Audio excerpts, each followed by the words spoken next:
झाली कुठे मांडू मी माझ्या वेदना विश्वाला, कुठे मांडू मी माझ्या वेदना विश्वाला, ही व्यवस्था आझाद मैदानावर नागवी झाली.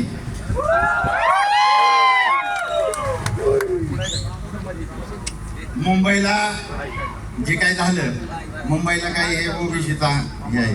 मी थोडा वेळ घेईल कारण ओबीसीला या आरक्षणाचा आणि माहित आहे, माहित नाही. यांना फक्त पिंपळीचा सरपंच बदललेला माहित आहे. पिंपळीचा सरपंच नवीन ओबीसी झाला ना, आहे ना बारामतीवाले आहेत का? बारामतीतल्यांना विचारतोय आहे का नाही खरं? आता सगळीकडे तुम्हाला असंच होणार आहे.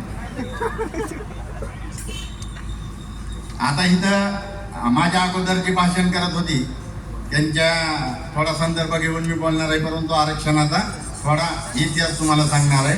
फुलवाडी भूषण पहिले तर महाकारुणिक तथागत भगवान गौतम बुद्ध, फुलवाडी भूषण बहुजन प्रतिपालक छत्रपती शिवाजी महाराज, या देशाचे खरे राष्ट्रपिता महात्मा ज्योतिबा फुले, आरक्षणाचे जनक राजश्री शाहूजी महाराज, ज्यांनी आंधळ्याला डोळं, बहिऱ्याला कान, मुक्याला वाचा, गांधीला जीवदान आणि तुम्हाला मला दिलं या देशाचं सर्वोच्च असं संविधान, ते भारतीय राज्यघटनेचे शिल्पकार विश्वरत्न परमपूज्य डॉक्टर बाबासाहेब आंबेडकर.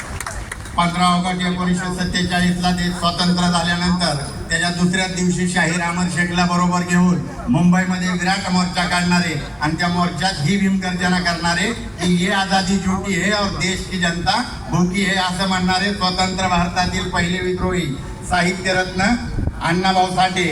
जी जात जी जमात रेल्वे गाडीत बसली नव्हती त्या जातीला त्या जमातीला लाल दिव्याच्या गाडीत बसवणारे वर्तमान युगातील महापुरुष बहुजन नायक मान्यवर कांशीरामजी, माता जिजाऊ, माता रमाई, माता अहिल्यादेवी होळकर, माता सावित्रीमाई फुले या सर्व बहुजन संतांना महापुरुषांना प्रथमतः त्रिवार अभिवादन करतो. आणि बांधवांनो, ही जी लढाई आहे या आरक्षणाची लढाई, ही आरक्षणाची लढाई सुरुवात केली ती या महात्मा ज्योतिबा फुलेंनी. 1848ला हंटर आयोगासमोर फाटके कपडे घालून उभा राहिलं. फाटके कपडे घालून उभा राहून फाटफाट इंग्लिश बोलायला लागलं, फाटफाट. आणि इंग्रजांना कन्व्हिन्स केलं आणि इंग्रजांना काय मागितलं महात्मा फुलेंनी? तर प्रतिनिधित्व मागितलं. मग महात्मा फुलेंनी हे आंदोलन जे सुरू केलं, तुम्हाला सगळ्यांना माहित आहे, महात्मा फुले आपल्या ब्राह्मण मित्राच्या वरातीच्या लग्नात वरातीतून चालत होते.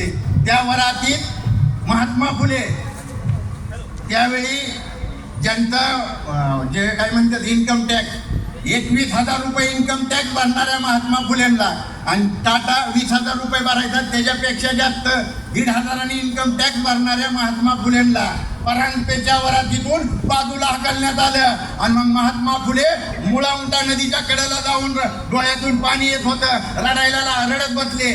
त्यांनी शेजारच्या मांगावड्याकडे बघितलं आणि त्या मांगावड्यातली अस्पृश्य बांधव दुपारच्या वेळेला गावात जायची तयारी करत होती. आणि तयारी काय करत होती?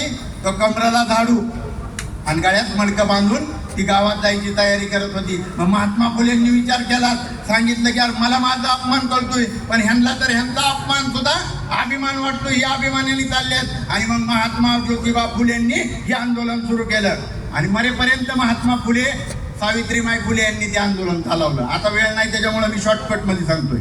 महात्मा फुलेंनंतर हे आंदोलन शाहू महाराजांनी चालवलं. शाहू महाराजांच्या वडिलांचं निधन झालं, तुम्हाला माहित आहे, वेदयुक्त प्रकरण घडलं. जी भटजी होता ती पूजा म्हणत असताना त्याच्या सगळ्या शिव्या देत होत्या. ती शाहू महाराजांना समजलं. शाहू महाराजांनी त्याला हाताकलं तर तो म्हणला हीच म्हणणार का आम्हाला कुणाकडे? महाराजांकडे हीच म्हणणार. आणि मग महात्मा फुले राजश्री शाहू महाराजांनी आपल्या संस्थानातल्या 26 जुलै 1902ला 50% आरक्षण दिलं. तुम्ही आज बी जाऊन बघा, तिथं शाळा बोर्डिंग हे प्रत्येक जातीसाठी शाहू महाराजांनी उभा केलेले. आता ही शिक्षण आणि आरक्षण संविधानात कुणी आणलं?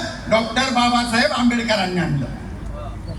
त्याच्या अगोदर बाबासाहेबांनी आपल्या देशात 1919ला फर्स्ट इंडिया ऍक्ट लागू झाला आणि फर्स्ट इंडिया ऍक्ट लागू झाल्यानंतर त्या फर्स्ट इंडिया ऍक्टच्या आधारे 1928ला लिथियम आयोग गठीत झाला. त्या लिथियम आयोगाचं एकूण 13 सदस्य होतं. त्या 13 सदस्यापैकी डॉक्टर बाबासाहेब आंबेडकर एक होतं. त्यावेळी काय गुगल मॅप नव्हता. त्यावेळी आपल्या देशात 1000 भाषा बोलल्या जायच्या. त्या 1000 भाषेतल्या 500 भाषा अशा होत्या त्या लिहिल्या आणि वाचल्या जायच्या, पण 500 भाषा अशा होत्या त्या फक्त बोलल्या जायच्या. भारतीयांची भाषा फक्त बोलली जाते. अशा कठीण परिस्थितीत बाबासाहेब उद्या जर लिथियम आयोग बारामतीत येणार असेल तर आदल्या रात्री बारामतीत यायचं आणि सगळ्यांना सांगायचं की उद्या लिथियम आयोग येणार आहे, तुम्ही आर्थिक सामाजिक आणि शैक्षणिक दृष्ट्या मागास आहे ही माहिती त्या आयोगाला द्या. ज्यांनी ऐकलं त्यांची सूची झाली. काय नंतर सूची झाली 1,500 एसटीची झाली आणि 1,000 शेड्यूल ट्राईबची झाली. तुम्ही काय ऐकलं नाही. तुमच्या बापदाद्यांनी काय बाबासाहेबांचं ऐकलं नाही. तुमच्या बापदाद्यांनी बाबासाहेबांच्या घरावर मोर्चा काढला. ओबीसींनी विरोध केला बाबासाहेबांना. मग बाबासाहेबांनी राग धरला का नाही.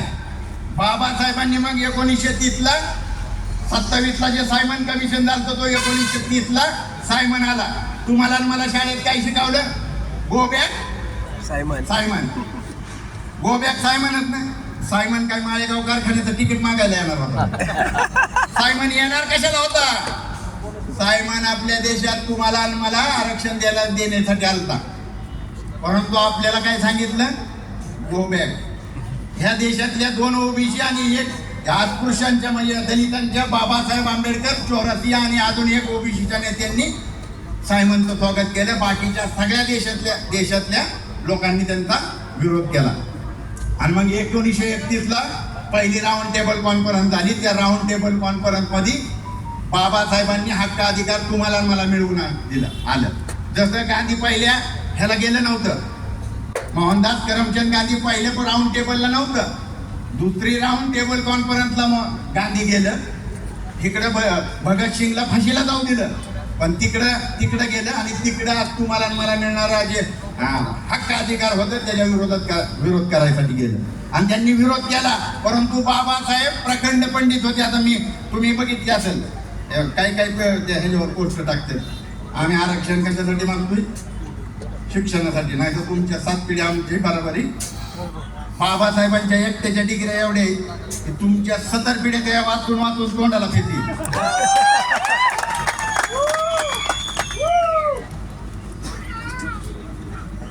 आता इथं कार्यकर्त्यांनी सांगितलं तर ही ज्यावेळी हक्क अधिकार मिळालं गांधीजी तिथून आल्या पुण्यात उपोषणाला बसले आणि बाबासाहेबांनी लंडनवरून कम्युनल अवॉर्ड जो आणला होता तो कम्युनल अवॉर्ड 24 सप्टेंबर 1932ला रद्द करण्यात आला. पुणेकर राज्याचं नाव.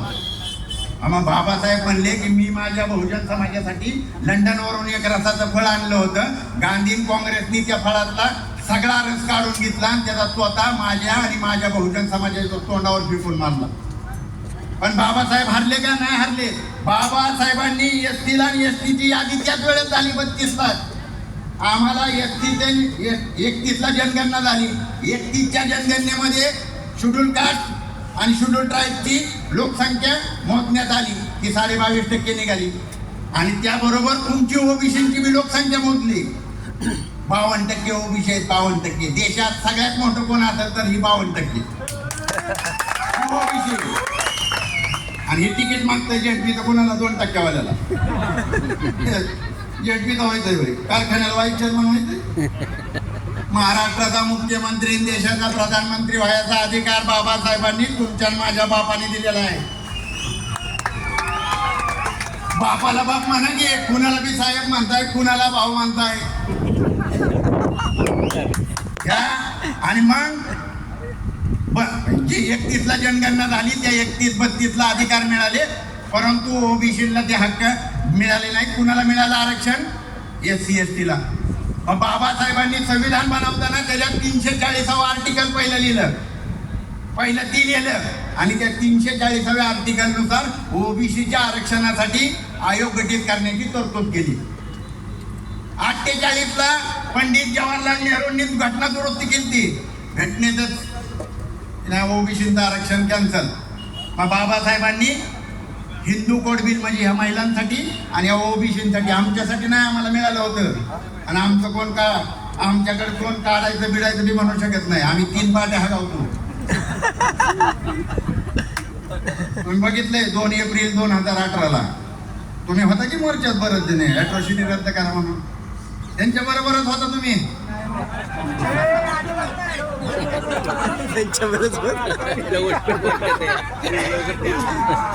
आणि मग नाही मी मोर्चाचं सांगितलं आपलं, तसलं किती मोर्चा काढा आम्हाला काय फरक पडत. दिल्लीला जाऊन संसदेत जाऊ देऊ का? दिल्लीच्या संसदेच्या गेटवर जाळायची ताकद ठेवतो. बाबासाहेबांच्या अवलाद आहे. तुम्हाला तुमची ताकद कळा नाही, तुम्हाला तुमचा बाप कळा नाही. 48ला घटना दुरुस्ती झाली. आता सगळे म्हणतात मद्रासला 78% आहे, मग महाराष्ट्रात द्या. मद्रासचं कसं आलं? पेराराव बघा, बाबासाहेबांनी ओबीसीच्या आरक्षणासाठी राजीनामा दिला आणि बाबासाहेब आंबेडकर देशभरात ओबीसीची संमेलन घ्यायला लागली. बाबासाहेब, मी धनगर समाजावर माझा एवढा जीव काय माहितीये का? बाबासाहेबांची जगात सगळ्यात पहिली मिरवणूक कोणी काढली असेल तर ह्या बारामतीच्या धनगरांनी काढली. गोपनी वागदेची देऊ का ते आमच्या. आता मी सर हा दाहीपुढे हरिपिराची दाहीपुढे गुरुजीचे आहेत ना, ते माझ्या घराच्या समोरच राहायचे. आपण जाणार आहे, तुम्हाला शिदोरी केली मी तिथे. आम्हीच चालणार आहे, मी खाणार पण नाही. ही मग काय झालं?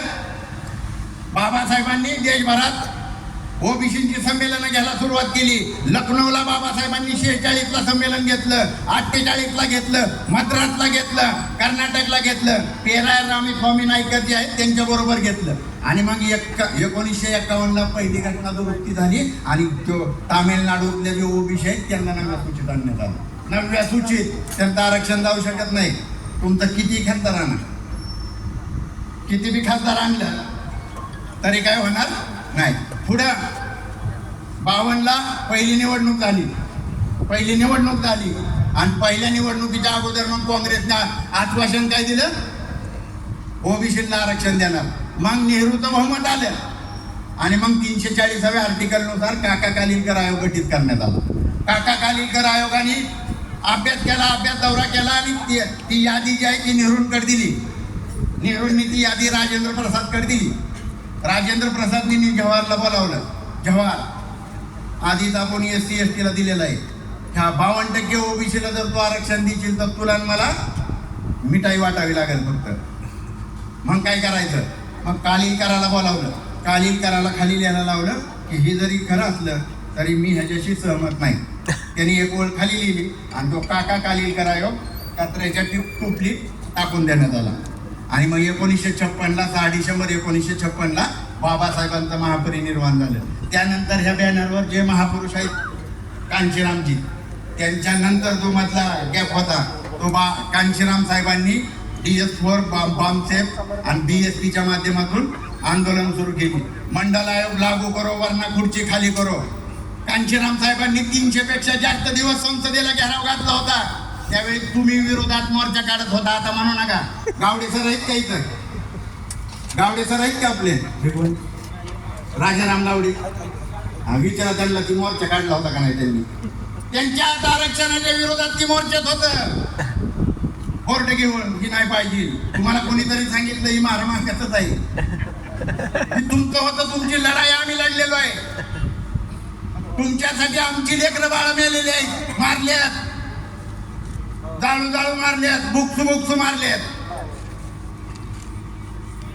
मंडल आयोग लागू करो वरना खुर्ची खाली करो. 78ला मंडल आयोग BP मंडलचे खासदार होते बिंदुप्रसाद मंडल, त्यांच्या अध्यक्षतेखाली मंडल आयोग गठीत झाला आणि तो मंडल आयोग लागू करायला काय झालं 89ला. सर आता जे बी ओबीसी बांधव आहेत ते बोलताना मंडल आयोग, मी मंडल यात्रा बी बघितली आमच्या. तुम्ही कुशाला का म्हणता VP सिंग पवार साहेबांनी केलं? बोटाने आणि तुम्हाला 3 खासदार BSPचं निवडून आलं. बहुजन समाज पार्टीचं किती? आणि व्ही.पी. सिंगनी घनश्याम साहेबांना सांगितलं की तिन्ही तुम्हाला कॅबिनेट मंत्रीपद देतो, गृहमंत्रीपद देतो, ह्याच्यात या सत्तेत. घनश्याम साहेब म्हणले नाही, माझ्या 3 अटी. पहिल्या डॉक्टर बाबासाहेब आंबेडकरांना भारतरत्न द्यायचा, दुसरी अट मंडल आयोग लागू करायचा, आणि तिसरी अट मंडल आयोगाच्या विरोधात लालकृष्ण अडवाणीनं जी रथयात्रा काढली ती रथयात्रा थांबवायची. आणि या तिन्ही मागण्या मान्य केल्या, मग पाठिंबा दिला. आणि ज्या दिवशी व्ही.पी. सिंग सरकारनं मंडल आयोग लागू केला त्या दिवशी भाजपाने BJP वाल्यांनी बाहेरून दिलेला सपोर्ट काढून घेतला. मग आता BJPने काढून घेतला आणि ओबीसीचं चांगलं करणारी तर ह्या काँग्रेसच्या अवलादी असतात, ह्यांनी सपोर्ट द्यायचा होता, ह्यांनी का नाही दिला? दोघं एकाच बापाच्या अवलादी आहेत, एक मावशीचा आहे आणि एक चौकीचा आहे. आणि तुमचा निळा झेंडा आहे, निळा आणि पिवळा तुम्ही घरी जाऊन कलर मिक्स करा, डेंजर होतो. लाल कलर होतोय, लाल होतो, एकदा दाखवू ना. म्हणून बांधवानो, ही जी आंदोलन आहे, ही आंदोलन आता काय, आता त्या दिवशी त्या मी 2च मिनिटं घेतो फक्त. त्या दिवशी ह्याच्यावर काय झालं, त्या आझाद मैदानावर मी TV वर बघत होतो. दुपारी 2 वाजता TV वरती काय हे झालं, कोर्टाने, मुंबई हायकोर्टाने जरांगेंचं आंदोलन बेकायदेशीर ठरवलं. बेकायदेशीर कारण कोर्टाने एका दिवसाची परवानगी दिली ती, 9:30 पासून 6 वाजेपर्यंत. 2 दिवसाची कोणी दिली त्यांना? कोणी? तुमच्या लाडक्या भावानी, लाडक्या भावानीच की. हा, आणि मग कोर्टाने 2 वाजता ते आंदोलनच बेकायदेशीर ठरवलं. कोर्ट जेवणाला उठलं आणि जेवणाला उठल्यानंतर कोर्टाने सांगितलं की जेवण झाल्यानंतर हे जेव्हा आपण परत चालू करू. 3:07 शिवेंद्रराजे विखे पाटील, ते भाजपचे हे 2, एकनाथ शिंदेचा ते उदय सामंत आणि मलिदा गँगचा पत्तेवाला तो कोकाटे, ही आली. आता मुंबई हायकोर्टाने जे आंदोलनच बेकायदेशीर ठरवलंय, त्या बेकायदेशीर असणाऱ्या आंदोलनाला कोर्टाने बेकायदेशीर ठरवलंय. त्याला GR देताना त्यांच्या मागणी मान्य करायचा अधिकार ह्यांना कोणी दिला? ह्यांनी, ज्यांनी तिथे येऊन ती दिलंय त्यांनी कोर्टाचा अवमान केलेला आहे. कोर्टाचा अवमान आहे. कोर्टात 2 वाजता ते आंदोलनच बेकायदेशीर ठरवतं आणि 3:15 तुम्ही तिथं GR नाही, ते मान्य मान्य मान्य मान्य. हा केला पाहिजे ना, वकील आहेत की इथं, बरीच वकील आहेत, अण्णा आहे ती. कोर्टाचा अवमान केला म्हणून याचिका दाखल करा. तुम्ही नसाल करणार तर मला सांगा, मी करतो. जर कोर्ट बेकायदेशीर म्हणतंय त्याच्यानंतर आता त्याची काय ती काय गॅजेट आणि गॅजेटियर, गॅजेट आणि गॅजेटियर. आता त्याच्यातली जर माहिती सांगायला लागलो नाही तर कुणाला काय काय भेटेल त्याचं काही नियमत नाही. त्या निजामांच्या गॅजेटरमध्ये धनगर तर कुठल्या वर्गात जात्याल यांचा. पण तमाई ही जे बेकायदेशीर आंदोलनाच्या मागण्या कशा काय मान्य करताय? बरं, तिथं बोलताना आता यांनी सांगितलं काय घातलं लाकूड ना, ते 2014ला शारदा प्रंगणावरच घातलं की ते अजून ते हा त्याला कोंब फुटलेत आता आणि 3 मेंढर सोडलेत माग. 2014ची कॅबिनेटच व्हाय ना अजून. ही जी व्यवस्था आहे, ही व्यवस्था बांधवांनो तुमच्या माझ्या विरोधातली आहे. तुमची माझी या देशात लोकसंख्या 85% आहे. तुम्ही कशाला दुसऱ्याला मागताय? पुढच्या टाकून ठरवा ना, पुढच्या टाकून ठरवू शकता का नाही? ना चेअरमन कुणाला बनवायचा, वाईस चेअरमन कुणाला बनवायचा? अरे आमदार, खासदार, मंत्री कोण बनायचं हे ठरवण्याचा अधिकार तुमच्या माझ्या बापानं तुम्हाला मला दिलेला आहे. ज्यांची मतं नाही त्यांच्या पाठीमागे आपण आहे. आता मला चिठ्ठी मिळाली, मी एक थोडं गाणं म्हणतो आणि समाप्त करतो. अरे इकडं तिकडं घुसू नका रे दुसऱ्याच्या घरात, शासन करती जमत बना यावरच्या घरात. चला दिल्लीला चला, चला दिल्लीला चला, चला दिल्लीला चला, चला दिल्लीला चला. आशा नाही दिशा नाही घालू नका रे गोंधळ, तुम्ही घालू नका रे गोंधळ. दिल्लीवरती बहुजनांचं जाऊ द्या रे वादळ, तुमचं जाऊ द्या रे वादळ. साळी माळी केली बोळी ढोल सांभारा, खंडर गाडी आम्ही वंजारी महाराज मांगा. अरे लाल दिव्याची गाडी येऊन द्या यांच्या बिदारात. चला दिल्लीला चला, चला दिल्लीला चला. याला यांनी घात त्यांची थोडा तुम्ही साथ, चला थोडा तुम्ही साथ. घाला कमरेत नाथा यांचे पाडा सारे जात आता थोडा सारे जात. समाजाचे वाटे केले पोरांनी जोरात आणि गाड्यावर बसून यांची काढा रे वरात. चला दिल्लीला चला, चला दिल्लीला चला, चला दिल्लीला चला, चला दिल्लीला चला. SC ST आणि OBC आणि मायनॉरिटी ह्यांचाजी बाबासाहेबांना आता हार घातला ना आपण, त्याची बाबासाहेबांनी वोट केलेलं आहे, ते संसदेकडे वोट केलेलं आहे. Capture the temple of power. आणि तिथं सगळ्या चाव्या आहेत दिल्लीला. आणि त्या दिल्लीला तुम्हाला आणि मला मिळून जर आपण गेलो तर ती दिल्ली काय आपल्यापासून लांब नाही. मग कुणाला द्यायचं? कारण कांशीराम साहेब काय म्हणतात, साहेबांनी सांगितलंय एका ह्याच्यात मी ऐकलंय की देने वाले समाज में लाल पैदा होता है और मांगने वाले समाज में दलाल. म्हणून आपल्याला देणावालं बनायचंय. आपण ह्या देशात 100पैकी 85% आहे. म्हणून येणाऱ्या काळात आपण देणारं झालं पाहिजे आणि देणारं होताल. आम्ही सगळे आंबेडकरी समाज तुमच्या बरोबर आहे, तुमच्या बरोबर असणार आहे. आणि इथं यांनी सांगितलं गोविंद देवकर यांनी फोटो लावला नाही, शाहू महाराजांचा लावला नाही. शाहू महाराजांचाच नव्हता तिथं. आणि अजून काही दिवसांनी शिवाजी महाराजांचा बी फोटो लावणार नाही, ती जरांग्याचाच फोटो लावून फिरते. बाबासाहेबांचा फोटो काही गरज नाही. तुमच्या आता तुमच्याकडे आहेत ना, तुम्ही घ्या तुमच्याकडला बाबासाहेब दाखवा. आता इथं मी अण्णा आहेत, निळ घालून बसलेत नाही देव कधीने बसलेत ना. त्याच्यामुळं ह्या बाकीच्या त्यांनी फोटो लावला काय लावलं काय. आमची 2-4 जण गेली तिकडं ती पाकिटवाली. आता मी त्यांची पाकिटवाली आहे ती. आणि आमच्या अख्ख्या समाजाने त्यांना टाकून दिलेलं आहे. ती कोणाच्या अवलाद आहे ती माहिती. सुपाऱ्या घेऊन तर भुजबळ साहेब आणि हक्के सरांवर बोलतात.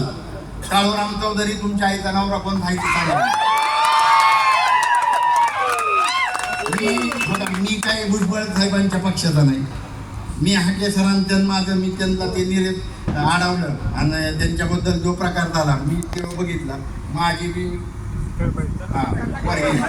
आणि मग मी निर्याला गेलो. आता त्या व्हिडिओ बघितला मी. त्या व्हिडिओमध्ये जे तुम्हाला म्हणतोय ना माझ्या बापाचा 7-12 आहे, माझ्या बापाचा, ती जमीन महारवतनाची आहे, सोनवणीची आहे. राजा भाऊ बरोबर आहे ना, आमच्या जमिनी आहे ती. मी विचारतो त्यांना कोण गेलं ती, तुझ्या घरी जायला रस्ता नाही तुला आणि तू त्यांना म्हणतोय तो माझ्या बापाचा 7-12 आहे. आणि म्हणून मग मी त्या निरेच्या मोर्चात गेलो. मला काही कोणी बोलावलं नव्हतं, मला नाही बोलावलं तरी काही. मी आपला तिथं जाताना गेलो, मला ते राग आलता बघितलेला. मी सोशल मीडियावर बघितलं, गेलो माझा मी कार्यक्रम करून आलो. तर बांधवांनो तुम्हाला परत एकदा सांगतोय, तुम्हाला मला ह्या देशाची शासन गर्दी जमात बनायला लावलंय. शासन गर्दी जमात. तुम्ही ग्रामपंचायतच्या भानगडीत पडू नका. इथं ते बारामती अर्बनचं सांगितलं, अण्णासाहेब महामंडळाला किती पैसे दिलं. हा मग देवका त्यांना किती दिलं ते त्यांना विचारा. पोखऱ्यांना किती दिलं ते सांगतील. आम्हाला काय करायचंय, आमचं तर तपासत नाही. अरे आम्हाला तिथं खातं उघडू देत नाही. खातं उघडू देत नाही तर कुठलं करता येणार आहे.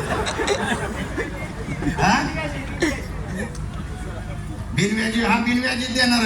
त्यांची पाहुणे रावळी फोयरी जायला येतील. आणि आता त्याच्यावर एकच मुद्दा घेतो बघा. आज महाज्योती, भारती, आरटी आणि सारथी ह्या सगळ्यात जास्त निधी कुणाला दिलाय? सारथीला. आता नवीन एक काढा, सुरटी. आणि आमच्या सगळ्यांचं घ्या त्याच्यात टाका आणि त्याला अध्यक्ष फडणवीस तू बन, नाही तर दादाला बनव, नाही तर त्या एकनाथ शिंदेला बनव, घ्या तुमचं तुम्हीच वाटून, पण त्याचं नाव चुरटीच ठेवा. एवढंच या ठिकाणी बोलतो आणि थांबतो. जय भीम, जय भारत. धन्यवाद दादा. यानंतर हरिदास दळवी यांचं शंखनाद.